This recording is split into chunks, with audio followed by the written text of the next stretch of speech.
What's up, everybody? It's Stas here. Welcome back to another video. Before I get into the topic of this video, guys, I just wanted to mention that I'm currently sick. I'm kind of congested and my throat's kind of bothering me. I've been coughing, so if my energy is not up to par, that is why. I'm kind of a little bit sluggish right now, but I still figured out to make this video for you guys, and I'm going to be going over 3 stocks that I'm currently buying because the stock market has fallen today. For those of you guys that have not been paying attention, Trump threatened China with a $200 billion tariff on all of the trades, right? On all of China's trades with America. So that pretty much took the stock market down today. That's why most of the stocks we're seeing here are red, including Apple, right? And that's the one I'm going to talk about first and foremost here, guys. As a dip buy right here, Apple is looking very, very good in my personal opinion, especially with the RSI all the way down here, 23, right? And for those of you guys that don't know, if anything, if the RSI here is down below this 30 range, right? We see the range here is 30 to 70. Whenever these lines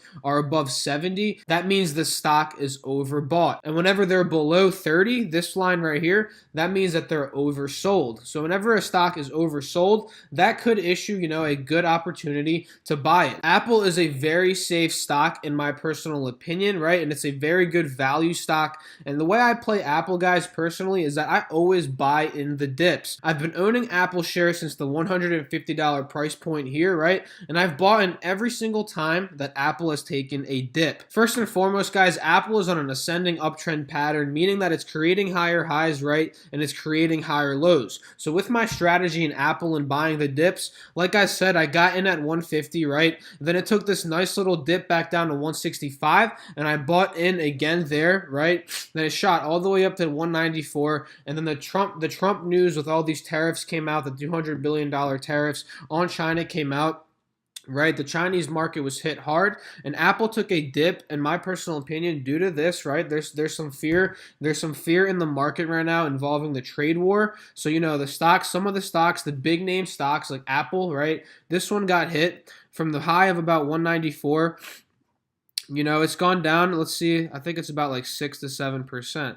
Yeah, about 5%, right? And that is a good dip buy in my personal opinion. And it's right now, if we're looking at the technicals, it's looking to hold above this 180 to SMA line, this yellow line right here. And this is a good initial buy point in my personal opinion in a dip buy in Apple. So like I said, I already have shares in Apple. So I just bought another 5 shares at this particular price point at 185.60 is where my shares filled. So that is what I'm looking to do with Apple. I already took a position in this particular stock because, again, I really see this as a good, valuable dip buy. And if it does fall even more, as more fear comes into the market from this trade war, from all these, from these tariffs in China, I might even consider buying more Apple stock if it falls into the 170s, which I'm not really too worried about happening. But again, guys, anything can happen in the stock market. So the second one we're going to be looking at is UGAZ, and this is an inverse ETF. Its inverse is actually DGAZ. I don't think I have it here on my watch list, but the way these two work, guys, they trade based upon natural gas. And whenever natural gas is going up in price, UGAZ is going up in price because it's the bull ETF. And vice versa for DGAZ, whenever natural gas is going down in price, DGAZ is going up in price. So while we're looking at UGAZ for the rest of this week pretty much, and why I actually already have a position in UGAZ is because we see here, guys, natural gas is on an ascending uptrending pattern, meaning it's creating higher highs, it's creating higher lows. So what we see here, guys, is that natural gas is hovering on the 180-day SMA line, and how this converts over to UGAZ, if we look over here, it's this UGAZ as well is hovering on that 180-day SMA line, and we clearly see that this one is uptrending in pattern as well, just like natural gas, because they follow the same patterns, the same chart, right? Pretty much.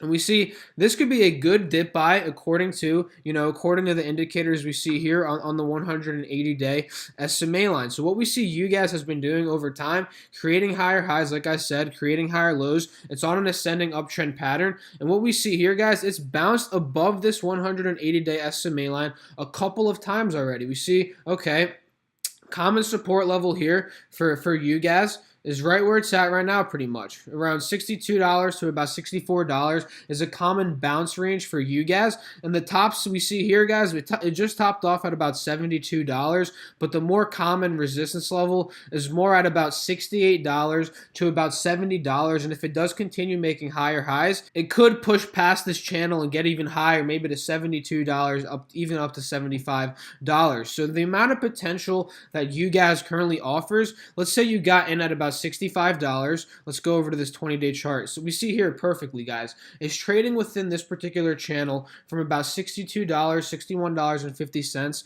up to about $68, $69. And right now, this is looking like a confirmed bounce point at this particular support level. So that's why I think UGAZ is a very good entry point right now. And I actually already took a $1,500 position in UGAZ. I'm in at about $64.30. And I plan on holding this as a swing trade. I already have my limit order set at about $68.50. And what I'm looking to do with UGAZ from about $64.30 where I'm at, right?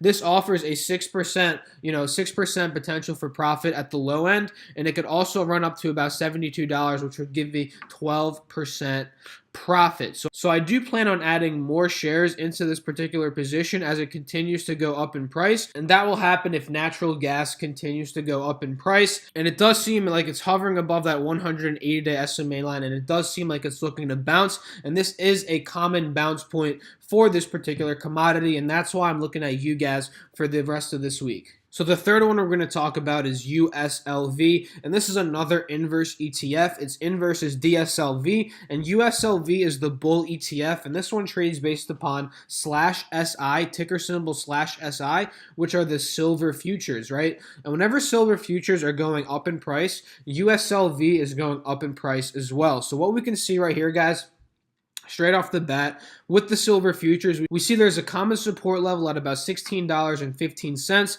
with a common resistance level at about $16.80. So if you guys are paying attention to the silver futures, and I personally traded DSLV from this particular top point right here at this resistance level of $17.30, right? I got in on this entire fall, made about $200 profit on DSLV, which is the bear ETF, which is, going up in price whenever silver futures are going down in price.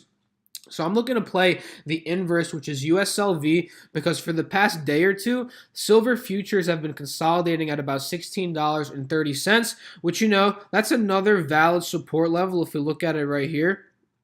The first support level at about 16.15, and the second one we see here is at about 16.30, as it did hold above here at about 16.30, held above here at about 16.30, 16.25, and now it's looking to do that right now. So my eyes are right now, they're peeled on USLV. I'm keeping a very close eye on it. And if we look over here to the RSI level, guys, it's looking very good in terms of the silver futures. Right now it's at about 31, which is showing that the silver futures are a little bit oversold right now. And how that correlates over to USLV, we see USLV is at $9.52 right now. It's fallen another 31 cents today, which is even better if you're looking to swing trade this particular ETF. That's about a 3.26% drop today. And we look over here, guys, right? We see that, okay, USLV is approaching, and it looks like it already bounced. Actually, no, it has not bounced yet, but it's approaching to this particular support level at about $9, and 50 cents. So if this ETF is able to hold around $9.50 and begins to curl back up, right, and starts showing some signs of upward movement, and this RSI starts to point up as well, that is going to be a good, good entry point, in my opinion, for USLV. But it has not yet confirmed the bounce. And just like the silver futures, guys, the USLV, the USLV RSI is showing that it's completely oversold right now at about 29.42. And again, if it's oversold, guys, that means that it could be a good opportunity to buy in. So let's say we do get into USLV at about $10, up to previous resistance levels. We see the first resistance level here at about $10.60. That's a 6% potential for profit. And if it does run back up to this previous resistance of about $11.50, that is a 12% potential for profit. So this one does offer from about 6% to 12% profit.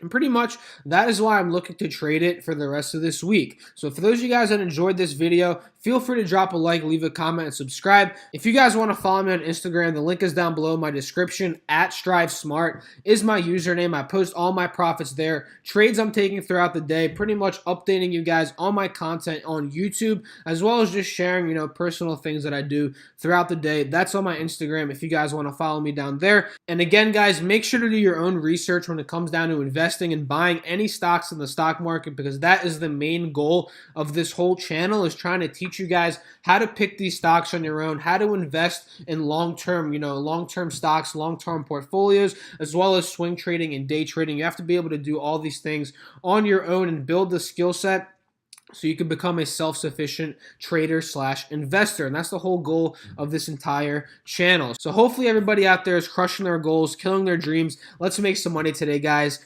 Peace.